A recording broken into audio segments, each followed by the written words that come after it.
देखो इसमें फाइनली एक वर्ड आ गया लेंस। हम लेंस की बात कर रहे हैं। लेंस कैसा होता है? लेंस जो प्रॉपर यूज करता है ना, ये ऐसा होता है। ओके, सिर्फ लेंस इसे ही नहीं कहते हैं। देखो ये लेंस दोनों साइड से उभरा हुआ है ना, इसे दुई उत्तल लेंस कहते हैं। दुई मतलब दो और उत्तल मतलब उभरा हुआ, दोनों साइड से उभरा हुआ। तो एक लेंस ऐसा भी होता है डमरू के जैसा ऑलमोस्ट, ये दोनों तरफ से धंसा हुआ है, दुई अवतल लेंस। एक लेंस इसे भी कहते हैं, एक साइड से उभरा हुआ एक साइड से सिंपल। एक लेंस ये भी होता है, एक साइड से धंसा हुआ एक साइड से ऐसे। एक लेंस ऐसा भी होता है चांद की तरह, एक साइड से धंसा हुआ एक साइड। बहुत टाइप के लेंस होते हैं, लेकिन जनरली हमें लेंस कौन सा यूज करते हैं? ये वाला, ये लेंस हम सबसे ज्यादा यूज करते हैं। तो लेंस कभी आए तो हमारा मतलब उसी से है। फिर दूसरी बात, लेंस के पास कितने अपवर्तक पृष्ठ होते हैं? परावर्तक तो नहीं बोलेंगे क्योंकि लेंस परावर्तित तो नहीं करती है, अपवर्तित करती है। तो लेंस के पास दो अपवर्तक पृष्ठ होते हैं। ध्यान से देखो, एक पृष्ठ ये रहा और एक पृष्ठ उसके दूसरे साइड। तो लेंस दो अपवर्तक पृष्ठों से मिलकर बना होता है, दोनों को जोड़ देंगे तो लेंस बन जाएगा। लेंस मेकिंग फॉर्मूले में तुम कौन सा फॉर्मूला बेसिकली पढ़ रहे हो जो हम 10th क्लास में पढ़ते थे? 1/f बराबर 1/v माइनस 1/u। और दर्पण सूत्र में बस यहाँ प्लस आ जाता है। यही चीज़ आपने 10th में पढ़ा था, लेकिन 12th में हम उसकी पूरी हिस्ट्री देखेंगे कि आया कहाँ से, पैदा कहाँ से हुआ। और अगेन इसमें सबसे मेन है इसका रे डायग्राम। ऑप्टिक्स में हर जगह सबसे मेन उसका रे डायग्राम ही होता है। तो उसका रे डायग्राम बस देख लो, उसके बाद डेरिवेशन कर लेंगे। तो देखो हम दर्पण बना रहे हैं, सॉरी लेंस बना रहे हैं। लेंस पे दो अपवर्तक पृष्ठ है। मैं जानबूझकर दोनों पृष्ठ को दो अलग अलग कलर से दिखा रहा हूँ। एक स्टेटमेंट याद रखना, हालांकि मैं इसको 2-3 बार आज के लेक्चर में यूज करूंगा। पहले पृष्ठ से प्राप्त प्रतिबिंब दूसरे पृष्ठ के लिए वस्तु का कार्य करती है। इसमें दो पृष्ठ होता है, तो पहले पृष्ठ से जो प्रतिबिंब प्राप्त होगा और दूसरे पृष्ठ के लिए वस्तु का कार्य करेगा। कैसा होता है लेंस? हम इस लेंस की बात कर रहे हैं, ये लेंस है। बट हम दोनों लेंस के एक ही बार में दोनों पृष्ठ नहीं बना लेंगे, हम एक एक करके आगे बढ़ेंगे।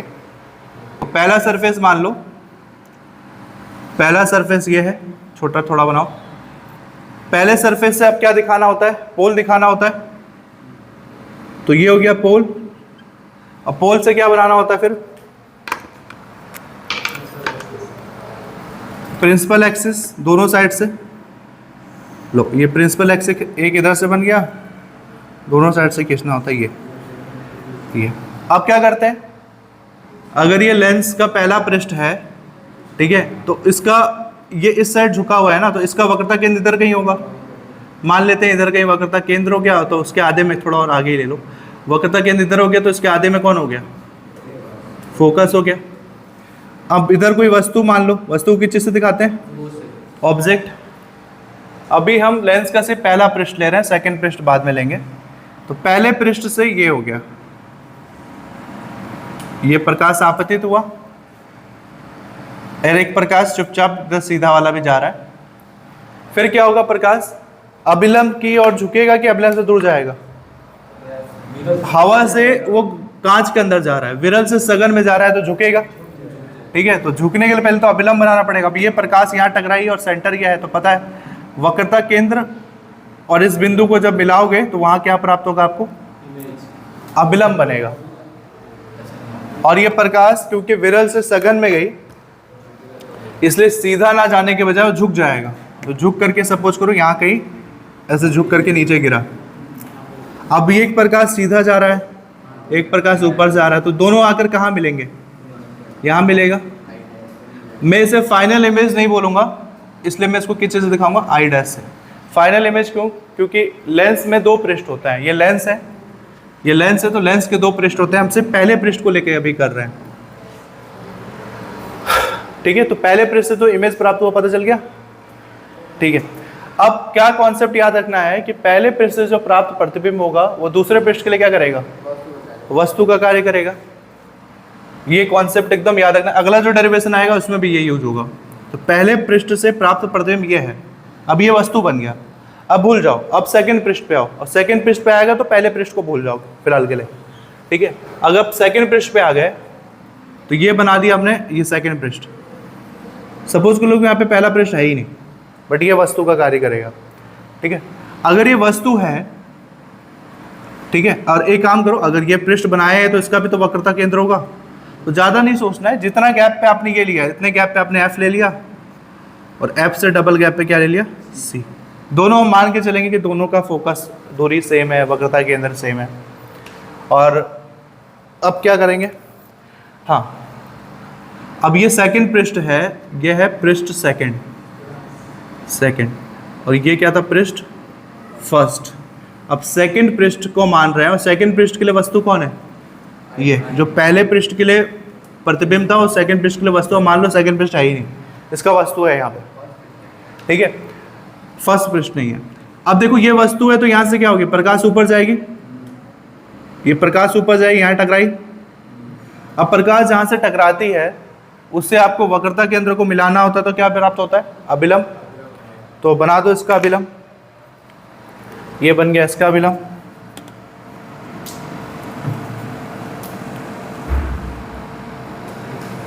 भी इसमें इंक भरा तो था ग्रीन वाले में, ये रहा अभिलंब, हो गया। अब देखो सेकंड पृष्ठ हम मान के चल रहे हैं कि सिर्फ सेकंड पृष्ठ है हमारे पास, ठीक है, तो प्रकाश यहाँ तक तो आ गया।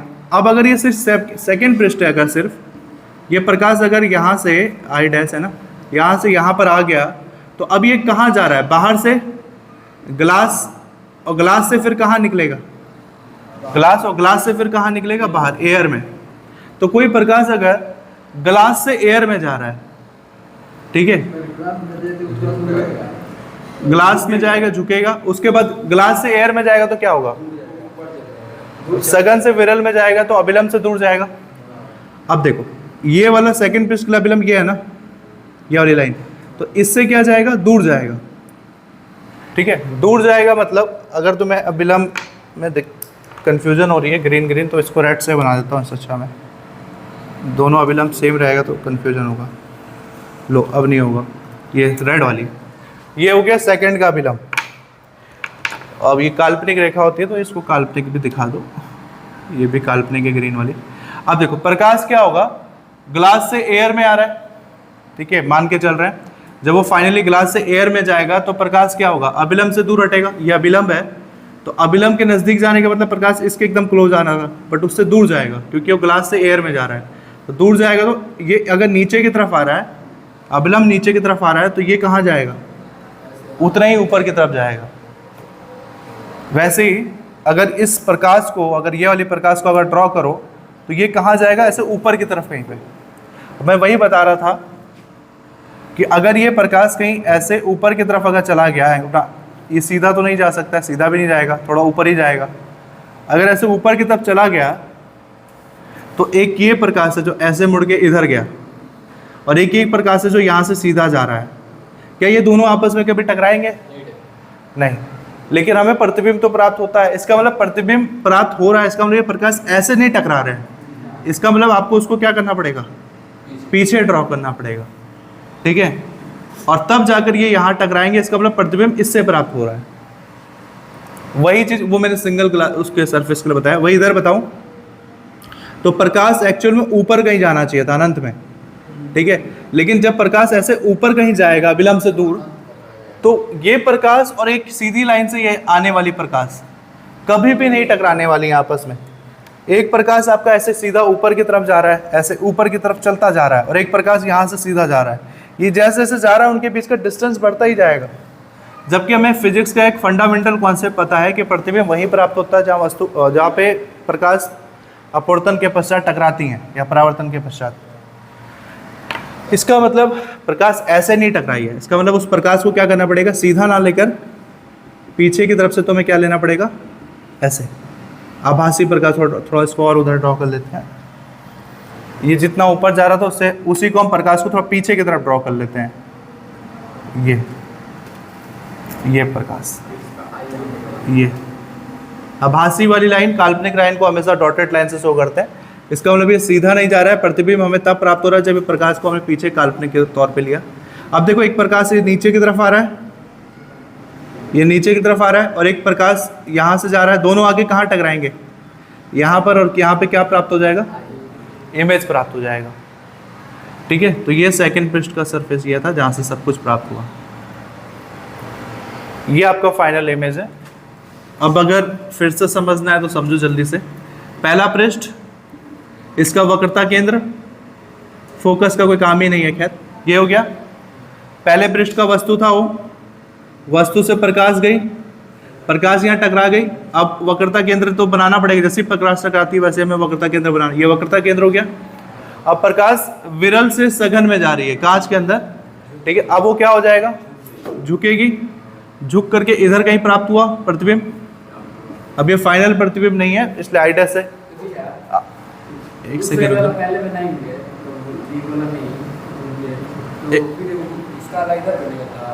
एक सेकेंड रुक जाओ।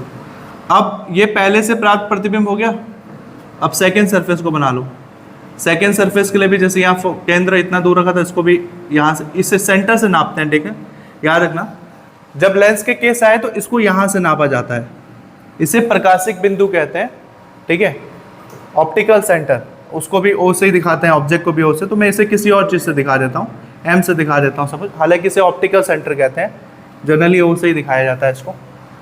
तो ये सेंटर से दूरी नापे, जो सेंटर से इतनी दूरी पे, तो इसको भी सेंटर से इतनी दूरी पे हम सी मान लेते हैं, लगभग यहाँ पर कहीं है। और प्रकाश, अब देखो पहले पृष्ठ से प्राप्त प्रतिबिंब ये था, दूसरे पृष्ठ के लिए वस्तु कार्य करेगा, तो इसका मतलब दूसरे पृष्ठ से यहाँ से प्रकाश जा रहा है ऊपर, और ये हो गया वक्रता केंद्र। तो दोनों को मिला दो, तो ये बन गया अभिलंब। अब प्रकाश क्योंकि विरल से सघन से विरल में जाएगा तो ऊपर की तरफ जाएगा अनंत में, और एक प्रकाश ऐसे जा रहा है तो ये कभी टकरा नहीं सकते, इसलिए जो प्रकाश ऐसे ऊपर जा रहा है उसको हम ऊपर ना जाकर क्या करते हैं, पीछे की तरफ ड्रॉ करते हैं। तो पीछे की तरफ हम कहीं इधर ड्रॉ कर लेते हैं, तो ये प्रकाश इधर आएगा और एक प्रकाश ऐसे जाएगा। कुल मिला के दोनों प्रकाश यहाँ पे टकराई, यहाँ पे इमेज बना, और ये फाइनल इमेज है। इसी इमेज की वजह से आपको वस्तु का प्रतिबिंब बड़ा मिलेगा। ये है आपका फाइनल इमेज। डिस्टेंस वगैरह दिखाना, और डिस्टेंस वगैरह दिखा लो, कैसे दिखाएंगे देखो। ब्लू वाले से दिखा लो, देखो कैसे होगा। पहला पृष्ठ ये रहा, तो पहले पृष्ठ के लिए वक्रता केंद्र ये ना, तो वक्रता केंद्र और दर्पण के बीच की, लेंस के बीच की दूरी को रेडियस से दिखाते हैं आप, क्योंकि दो वक्रता केंद्र है इसलिए इसको R1, और दूसरे पृष्ठ ये है, दूसरे पृष्ठ के लिए वक्रता केंद्र इस साइड है, तो इसको दिखा दिया R2 से। फोकस का कोई काम नहीं है फिलहाल। अब देखो पहले वस्तु, मेन वस्तु तो यही था, वस्तु और प्रतिबिंब, वस्तु और लेंस के बीच की दूरी को किस चीज से दिखाते हैं, U से दिखाते हैं। तो ये हो गया वस्तु और लेंस के बीच की दूरी U, ठीक है। और प्रतिबिंब, फाइनल प्रतिबिंब कौन सा है, I वाला, तो फाइनल प्रतिबिंब और लेंस के बीच की दूरी को किस चीज से दिखाएंगे, ये V से दिखाएंगे, ये इसके लगभग बराबर आएगा, ये V से। हमारे पास एक और वहाँ पर आई डैश है, वो भी एक प्रतिबिंब, पहले वस्तु के लिए तो वो भी प्रतिबिंब ही था, तो उसको मैं जैसे आई को मैंने इधर उसको आई डैश से दिखाया, वैसे इसकी दूरी को मैं दिखा देता हूँ V डैश से। इसको मैंने दिखा दिया V डैश से, क्योंकि पहले के लिए तो प्रतिबिंब था ही, तो प्रतिबिंब को V से दिखाते हैं, इसको आई डैश से दिखाया तो इसको V डैश से। ये हो गया सारा। अब इसमें मुझे नहीं लगता कोई और चीज़ दिखाने लायक है, ये हो गया। बाकी माध्यम दिखाना था, माध्यम कैसे होगा, बाहर एयर, विरल माध्यम, बाहर एयर, विरल माध्यम, इसका अपर्तनांक और दोनों साइड का अपर्तनांक सेम होगा, N1 N1। और जो ग्लास होगा, ग्लास, इसका अपर्तनांक कितना हो जाएगा, ग्लास, कांच, कांच का अपर्तनांक को किस चीज़ से दिखा दूंगा, N2 को, ठीक है। बस ये है। अब तुम्हें ड्रॉ करना है तो इसको ड्रॉ कर लो अच्छे से। अब फाइनली इसके डेरिवेशन पे आते हैं। ये की कॉन्सेप्ट है इसका, जरूरत पड़ेगी तो दोबारा लिखूंगा, जरूरत तो पड़ेगी खैर।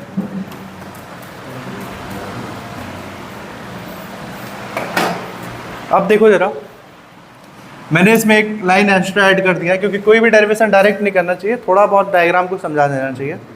तो सबसे छोटा सा लाइन लिखा है, लेंस है, कहाँ रखा है, किसी वायु में रखा है या किसी भी माध्यम में रखा है, तो लेंस के अपर्तनांक को किस चीज से दिखा दिया, n2 को।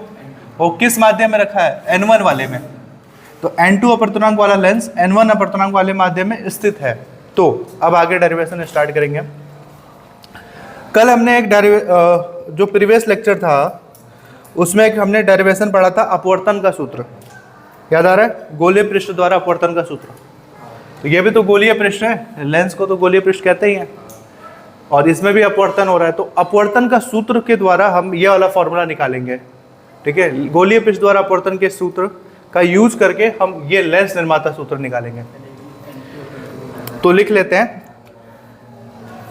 वी नो दैट, हमें पता है, हमने लास्ट लेक्चर में किया भी है, मैं लिख भी देता हूं, हमें ज्ञात है। क्या ज्ञात है, गोलीय पृष्ठ के लिए क्या लिखा था हेडिंग वो, गोलीय पृष्ठ पर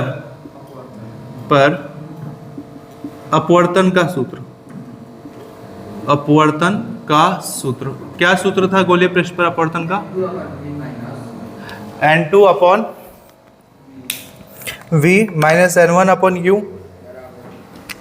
ये था n2 upon v minus n1 upon u बराबर n2 minus n1 upon r। सारे फॉर्मूले याद हो जाने चाहिए। देखो ये वाला फॉर्मूला याद होगा तभी इसी के बेस पे अगला डेरिवेशन, ये वाला डेरिवेशन कर भी पाओगे, ठीक है। अब देखो ये डेरिवेशन, ये जो फॉर्मूला ऐसे इक्वेशन 1 डाल लो, और अब हम पृष्ठों के लिए करेंगे। एक बार पहले पृष्ठ के लिए सॉल्व करेंगे, एक बार सेकंड पृष्ठ के लिए सॉल्व करेंगे। तो लिख देते हैं पहले पृष्ठ के लिए, ये पृष्ठ 1 के लिए, या फिर लिख दो पहले पृष्ठ के लिए, पहले पृष्ठ के लिए। अब एक बार डेरिवेशन पे ध्यान दो, डेरिवेशन पे ज़्यादा कुछ नहीं है, बस इस फॉर्मूले के साथ चेंजेस करना है। तो पहले पृष्ठ पे देखो, अगर हम पहला पृष्ठ ले रहे हैं तो हम किस माध्यम से किस माध्यम में जा रहे हैं, अपवर्तनांक के हिसाब से देखो। अच्छा, विरल से सघन में जा रहे हैं, तो मतलब हम n1 से सघन वाला कौन सा है, n2, मतलब हम n1 से कहाँ जा रहे हैं, n2 में जा रहे हैं। ये हो रहा है पहले पृष्ठ में, ठीक है। अब यहाँ पर अगर आप फॉर्मूला देखो, फॉर्मूले में क्या क्या जरूर होता है, u होता है यूज, v होता है और r, n1 n2 तो माध्यम है। ये फॉर्मूला कब के लिए था, ये फॉर्मूला तब के लिए था जब पहला माध्यम n1 है, दूसरा माध्यम n2 है, तब ये फॉर्मूला लगता है। और इस फॉर्मूले में u v r का क्या मतलब है, u क्या होता है, वस्तु से पृष्ठ की दूरी, या फिर यहाँ लेंस है तो लेंस बोलो, से लेंस की दूरी, हाँ लेंस की दूरी किस चीज से दिखाया गया यहाँ पे, एक बार वस्तु की दिखाएंगे। v का मतलब क्या हो गया, प्रतिबिंब हो गया, v का मतलब प्रतिबिंब होता है, तो प्रतिबिंब से लेंस की दूरी को v से दिखाते हैं। r का मतलब क्या हो गया, वक्रता त्रिज्या, लेंस की वक्रता त्रिज्या होती है, तो सीधा सीधा लिख देता हूं वक्रता त्रिज्या, वक्रता त्रिज्या। अब ये तीन चीजों की जरूरत पड़ती है। अब ध्यान दो, इस फॉर्मूले से हमने आइडिया लगाया कि हमें किस किस चीज की जरूरत है, और ये भी आइडिया लगा लिया कि हम किस माध्यम से किस माध्यम में जा रहे हैं। अब देखो जरा, वस्तु से लेंस की दूरी सिर्फ पहले पृष्ठ पे प्राप्त, देखो ध्यान से, और पहले पृष्ठ के लिए बताओ, पहले पृष्ठ के लिए वस्तु कौन है, पहले पृष्ठ के लिए वस्तु O है, और O की लेंस से दूरी कितनी है, तो वस्तु की लेंस से दूरी क्या हो जाएगी, चिन्ह परिपाटी लगा लेंगे बाद में, ठीक है। वस्तु से लेंस की दूरी क्या हो गई, u। फिर प्रतिबिंब आ गया, तो पहले पृष्ठ के लिए प्रतिबिंब कौन प्राप्त हुआ था, पहले पृष्ठ के लिए ये प्राप्त हुआ था ना, i', तो इसकी दूरी कितनी थी, v' थी। अब पहले पृष्ठ की वक्रता त्रिज्या, ये r1 या r2, पहले पृष्ठ की वक्रता त्रिज्या किस चीज से दिखा दो, r1 से, और दूसरे पृष्ठ के लिए r2 से। अब ये तीनों वैल्यू उठा करके हमें पुट करना है इस फॉर्मूले में। ये फॉर्मूले में ऐसे मत देखो कि v, u और r वही रहेगा जिंदगी भर, ऐसे समझो कि हमारे केस में v का मतलब प्रतिबिंब की लेंस से दूरी होता है, u का मतलब वस्तु से लेंस की दूरी होता है, r मतलब वक्रता त्रिज्या होती है। आपको ये वैल्यू उठा के इसमें रखना है। तो किससे लेकर रखोगे, फ्रॉम इक्वेशन 1, अब समीकरण 1 में ये वैल्यू पुट करो, एक फॉर्मूला मिल जाएगा हमें, ये जो भी वैल्यू है इसे समीकरण 1 में पुट करो, फ्रॉम इक्वेशन 1 पुट करो तो क्या आएगा, हाँ N2/V, क्योंकि हमने N1 से N2 में जा रहे हैं तो ये फॉर्मूला उसी के लिए था भी, N1 से N2 के लिए था, तो ये तो N2 तो सेम ही रहेगा। V क्या होता है, प्रतिबिंब, तो प्रतिबिंब वाला ढूंढो, दूरी कितनी आ रही, V डैश माइनस N1 तो वही रहेगा क्योंकि ये से माध्यम से नहीं हुआ। U क्या होता है, वस्तु, तो वस्तु से लेंस की दूरी को यहाँ पे भी हमने किस चीज से दिखाया है, U से ही दिखाया है। फिर ऊपर फॉर्मूला क्या है, N2 माइनस N1 R, वक्रता त्रिज्या यहाँ पे R की जगह क्या लिया है, R1 लिया है। इतना हो गया, बस इतना करके से इक्वेशन अगला डाल दो, कुछ नहीं करना है, एक बार पहले पृष्ठ के लिए लेना, एक बार दूसरे को, फिर आपस में जोड़ देना है, यही करना है, ऑटोमेटिक आंसर आ जाएगा। तो ये पहले पृष्ठ के लिए हमने ला दिया फॉर्मूला। वैसे ही एक काम, यही काम किसके लिए करना है, दूसरे पृष्ठ के लिए करना है, दूसरे पृष्ठ के लिए, दूसरे पृष्ठ के लिए करना है। अब दूसरे पृष्ठ के लिए अगर आओ तो दूसरे पृष्ठ के लिए प्रकाश किस माध्यम से किस माध्यम में जा रही है, दूसरे पृष्ठ में पहले कांच आ रहा है, हम ऐसे समझ रहे हैं कि पहले वायु से कांच पे गया, अब कांच से कहाँ जाएगा, बाहर जाएगा, तो कांच कौन सा माध्यम है, N2, और बाहर वायु कौन सा माध्यम है, तो ये गया N2 से किस में, N1 में। कुछ डाउट है क्या, ये क्लास है और अगर हम उसको एक साथ ले रहे हैं तो पहले पृष्ठ को मान रहे हैं, ये N1 था बाहर, अंदर क्या था, N2, तो पहले प्रकाश क्या जाएगा, N1 से N2 में एंटर कर रहा है, अब बाद में क्या होगा, N2 से N1 में जाएगा, तो N1 से N2 हम आ चुके हैं, अब हमें कहाँ जा रहा है, N2 से N1, अब हमें बाहर निकलना है। तो देखो हमने N1 की जगह N2 कर दिया, N2 की जगह N1, तो यहाँ पे भी N2 की जगह N1 हो जाएगा, N1 की जगह N2, फॉर्मूले में चेंज हो जाएगा। अब देखो फॉर्मूले में क्या क्या चाहिए होता है, वस्तु से लेंस की दूरी चाहिए होता है। अच्छा पहले तो वो फेमस स्टेटमेंट लिख दो दूसरे लेंस के लिए, क्या था, चूंकि पहले लेंस से प्राप्त प्रतिबिंब, पहले लेंस नहीं पहले पृष्ठ कहेंगे यहाँ पे, कल के डेरिवेशन में लेंस वर्ड यूज होगा, पहले पृष्ठ से प्राप्त प्रतिबिंब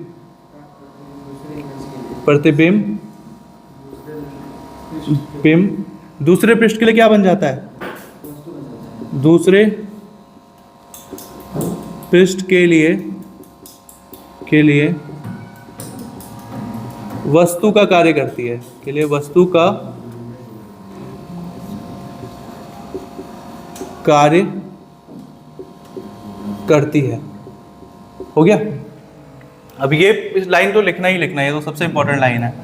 अब यहां से फिर से यही लिखना है, कौन सा वस्तु है, कौन सा प्रतिबिंब है, कौन सा वक्रता त्रिज्या है। तो ये चीज रिपीट करता हूं, नीचे जगह है कैमरे में लिखने के लिए, 3 लाइन लिख सकते हैं वहां पे।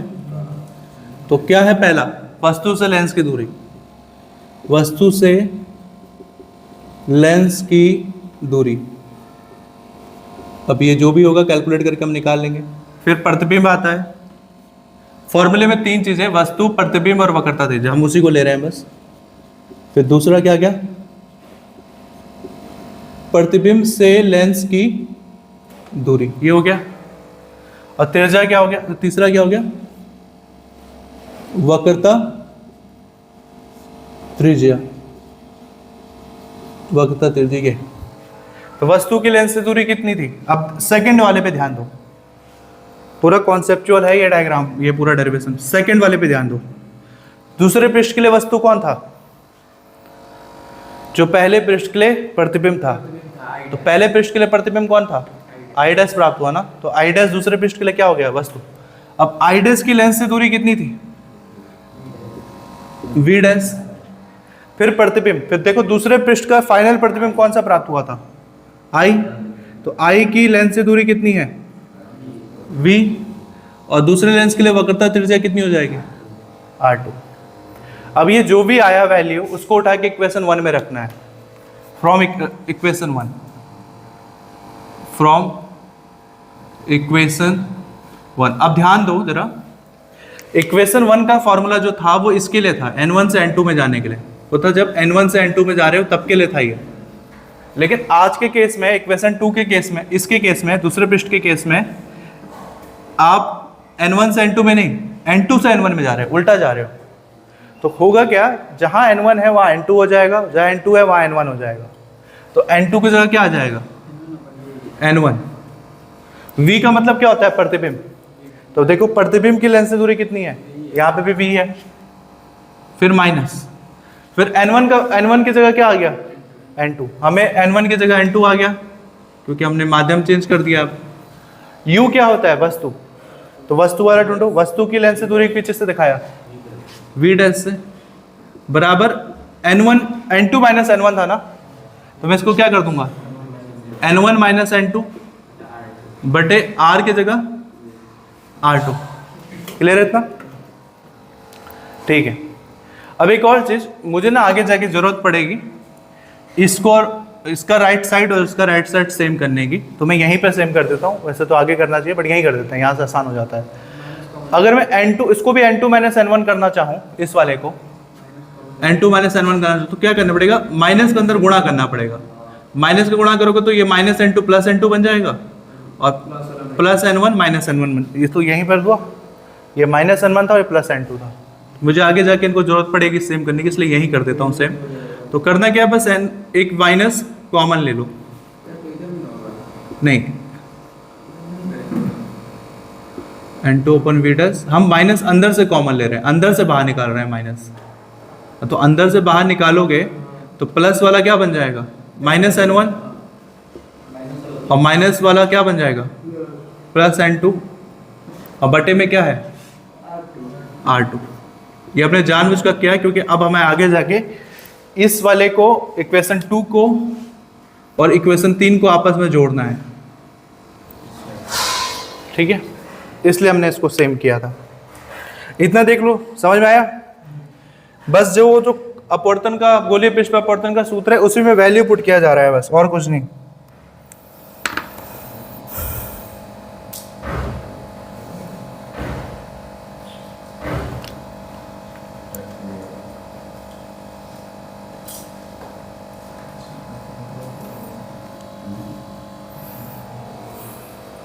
तो देखो इक्वेशन 1 और 2, सॉरी इक्वेशन 2 और 3 देखो, जोड़ दो दोनों को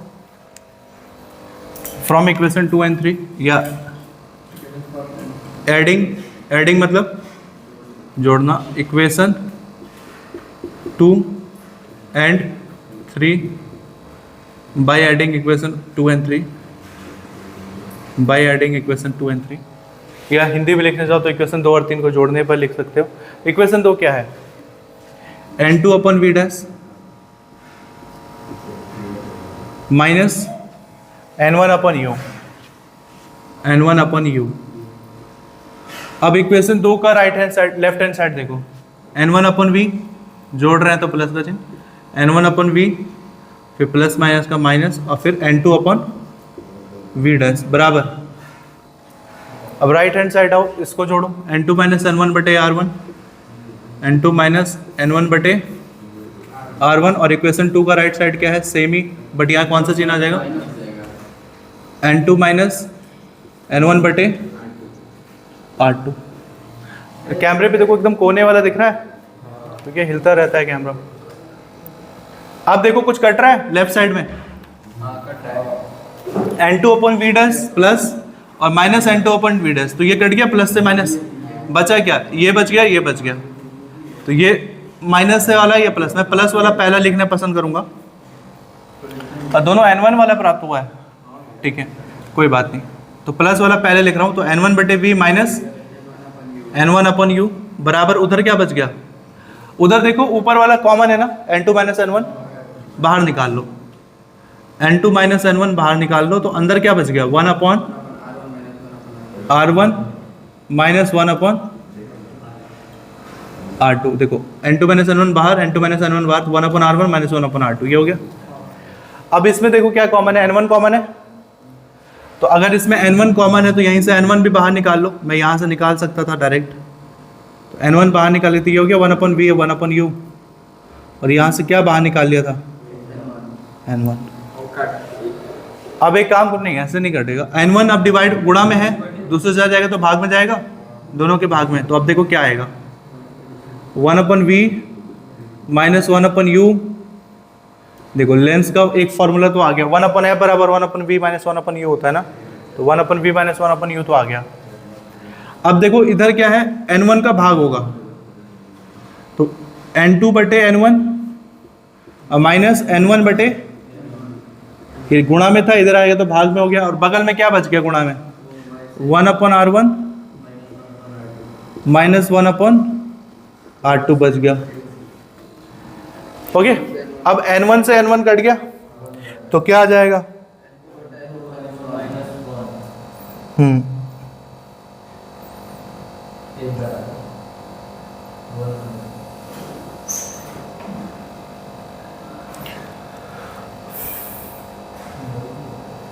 ठीक है। तो पहला दो चीज निकाला था ना, पतले लेंस के लिए अपवर्तन का सूत्र, तो ये जो आपका आंसर आ गया, ये आंसर किसके लिए है, पतले लेंस के लिए अपवर्तन के सूत्र का आंसर है ये। लेकिन अगर आपसे वो लेंस, अच्छा एक और मतलब बस इसमें क्या कर देना है, n1 में से n1 काट के क्या कर देना है, 1 कर देना, तो ये क्या बन गया, पतले लेंस के लिए अपवर्तन का सूत्र। अब सेकंड चीज आपको क्या बनाना रह गया, लेंस निर्माता सूत्र। हमें पता है लेंस निर्माता सूत्र हम 10 से पढ़ते आ रहे हैं, 1/f बराबर 1/v माइनस 1/u। तो देखो ऑलमोस्ट हमने आधा से ज्यादा काम कर चुका है, एक साइड तो हम तो ला चुके हैं, बस एक साइड 1/f करना रह गया है। अब 1/f कैसे होगा हमें वो देखना है, ठीक है। पहले इसको उतना उतारो, ये देख लेना, यहां से उतारना है, माना n2 करके,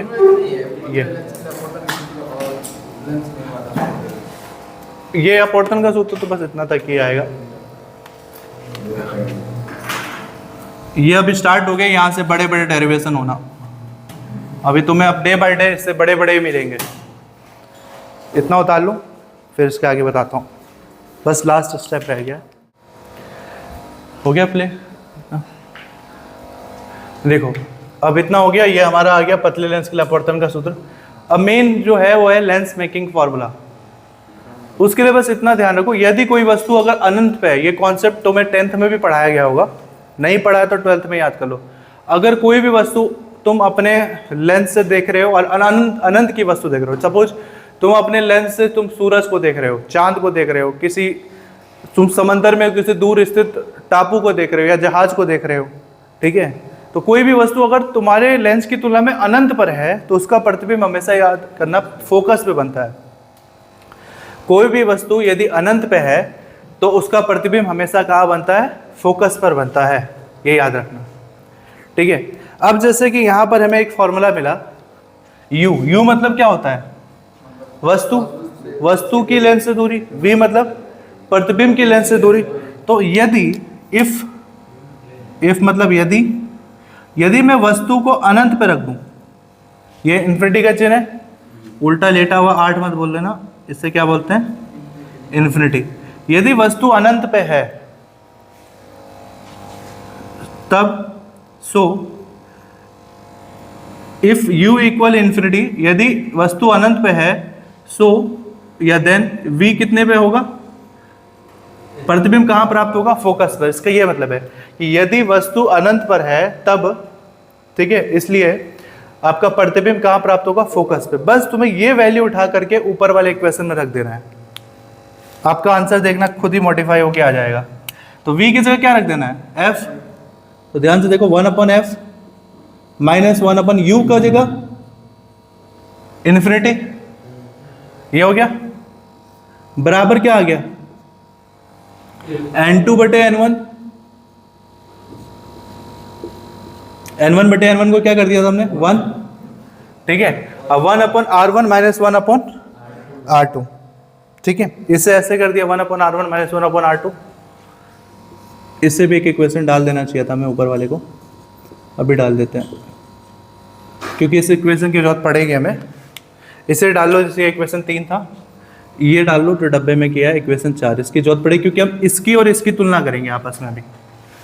अब तो 1 बटे अनंत, ये चीज याद रखना, लाइफ टाइम याद रखना, किसी भी चीज का अनंत टुकड़ा करोगे तो तुम्हारे हाथ में क्या लगेगा, शून्य, 0। और इसका उल्टा भी कर सकते हो, त्रिया गुणा, जीरो को इधर ले अनंत को उधर। अगर किसी भी चीज को जीरो से भाग दोगे तो आंसर क्या आएगा, अनंत आएगा। बस एक याद रखो, इसको बस नीचे इसको ऊपर करना है। तो यहाँ पे 1/∞ आ गया, एक का अनंत टुकड़े करोगे कितना आएगा, जीरो, कुछ भी नहीं आएगा हाथ में, नगण्य। तो ये पूरा जीरो हो गया तो बचा क्या, 1/f बराबर, ये तो पूरा जीरो हो गया, n2/n1 -1 1/r1 -1 बस। अब फाइनल लाइन, इसको एक इक्वेशन डाल दो, ये 4 था तो इसको डाल दो 5। अब इक्वेशन 4 और 5 की तुलना करो। देखो इक्वेशन 4 5 की राइट साइड की तुलना करो। इसमें क्या n2/n1 -1, ये भी क्या n2/n1 -1, ये n1/n1 काट दूं, डायरेक्ट लिख दूं 1, ये 1। अब बगल में क्या 1/r1 -1/r2 1/r1 -1/r2। Equation 4 और 5 का राइट हैंड साइड बराबर है। अगर किसी दो इक्वेशन का कोई एक साइड बराबर है, इसका मतलब उसका दूसरा साइड भी बराबर होगा। मतलब अगर इसका राइट साइड बराबर है, इसका मतलब इसका लेफ्ट साइड और इसका लेफ्ट साइड भी आपस में क्या होना चाहिए, बराबर। तो फ्रॉम इक्वेशन 4 एंड 5 यह लिखेंगे, इक्वेशन 4 और 5 की तुलना करने पर, बाय कंपेयरिंग इक्वेशन 4 एंड 5, तुलना करें तो पता चला कि इसका राइट साइड और इसका राइट साइड सेम है, इसका मतलब इनके लेफ्ट साइड भी क्या होंगे, सेम। तो देखो एक लास्ट लाइन लिखने के लिए जगह है कैमरे में नीचे, तो लिख सकते हो फ्रॉम इक्वेशन 4 एंड 5, हम कंपेयर करने हैं दोनों की। तो समीकरण फ्रॉम इक्वेशन 4 एंड 5 ये हो गया। अब ध्यान दो, डायरेक्ट इक्वेशन 4 का राइट साइड और इक्वेशन 5 का राइट साइड सेम है, इसका मतलब इनका लेफ्ट साइड भी क्या होगा। तो इक्वेशन 4 का लेफ्ट साइड क्या है, 1/v - 1/u, और इक्वेशन 5 का लेफ्ट साइड क्या है, 1/f। यही पढ़ते थे तुम 10th क्लास में, लेंस का फॉर्मूला। 10th में 2-4 फॉर्मूले याद करके हमें लगता था हम ही हीरो हैं, इससे ज़्यादा तो कुछ होगा ही नहीं फिजिक्स में या साइंस में। देख लो 10th और 12th का लेवल क्या होता है, लेवल सबके निकलते हैं जब वो 10th को 12th समझ लेते हैं और उस हिसाब से पढ़ना शुरू कर देते हैं। हम मान के चल रहे हैं, इस केस को चलो हमने ले लिया, इस वाले केस को प्राप्त करने के लिए मान के चलेंगे कि जब भी लेंस मेकिंग फॉर्मूला हम बनाएंगे तब मान के चलेंगे कि वस्तु जो है अनंत पे हम मान के चलेंगे। अच्छा, अनंत का मतलब क्या है कि सच में एकदम ब्रह्मांड के दूसरे कोने पे होगा। फिजिक्स में मैं एक बार पहले भी तुम्हें बता चुका हूँ, जहाँ मैं गॉस के नियम के अनुप्रयोग बताता, अनंत लंबाई के तार के कारण विद्युत क्षेत्र तुलना करते हैं हम किसी दो चीज की। तो तब तार मैंने बताया था अनंत लंबाई की, तब मैंने बताया था चौड़ाई की तुलना में लंबाई बहुत ज्यादा है, इसलिए अनंत। यहाँ पे अनंत क्यों कहा गया, यहाँ पे अनंत कहा गया कि वस्तु की जो वक्रता त्रिज्या है या फोकस है, उसकी तुलना में सपोज फोकस मान लेते हैं कि लेंस है और लेंस का फोकस इतना होगा, ज्यादा इतना हो। पहली बात, इतना बड़ा लेंस मिलेगा भी नहीं, तुम्हें जरूरत ही नहीं, तुम्हें लेंस छोटे छोटे मिलते हैं। चश्मा पहन रहे हैं, चश्मे में भी छोटे लेंस, आप मैग्नीफाइंग ग्लास कर रहे हो उसमें भी ज्यादा इतना छोटा लेंस। मेरे तो पड़ा हुआ है नीचे, बट मुझे लेके आना चाहिए था, मैं भूल गया। तो फोकस दूरी की तुलना में या वक्रता त्रिज्या की तुलना में एक्चुअल में वस्तु उससे काफी दूरी पे है। माना कि लेंस की फोकस दूरी अगर 10 सेंटीमीटर है और वस्तु आपकी 500 मीटर पे रखी, आप 500 मीटर दूर स्थित वस्तु को अपने दूरबीन से देख रहे हो, तो 10 सेंटीमीटर की तुलना में या 15 सेंटीमीटर की तुलना में आधा किलोमीटर या 1 किलोमीटर तो बहुत ज्यादा है ना। तो वो डिस्टेंस हम कंपेयर कर रहे हैं, तब कह रहे हैं अनंत पर है, ठीक है। तो ये वाला फॉर्मूला तभी लगेगा जब हम मान के चलेंगे वस्तु काफी दूर है। तो ये आ गया आपका, इसी फॉर्मूले को कहते हैं लेंस मेकिंग फॉर्मूला, लेंस निर्माता सूत्र। यहां से आपके इंपॉर्टेंट डेरिवेशन स्टार्ट होते हैं, ठीक है। अब इसको उतार लो, कल जो डेरिवेशन करेंगे उसमें 2 लेंस आपस में चिपका देंगे और यही वाला कॉन्सेप्ट लगेगा। इसका मतलब ये होता है, हाँ।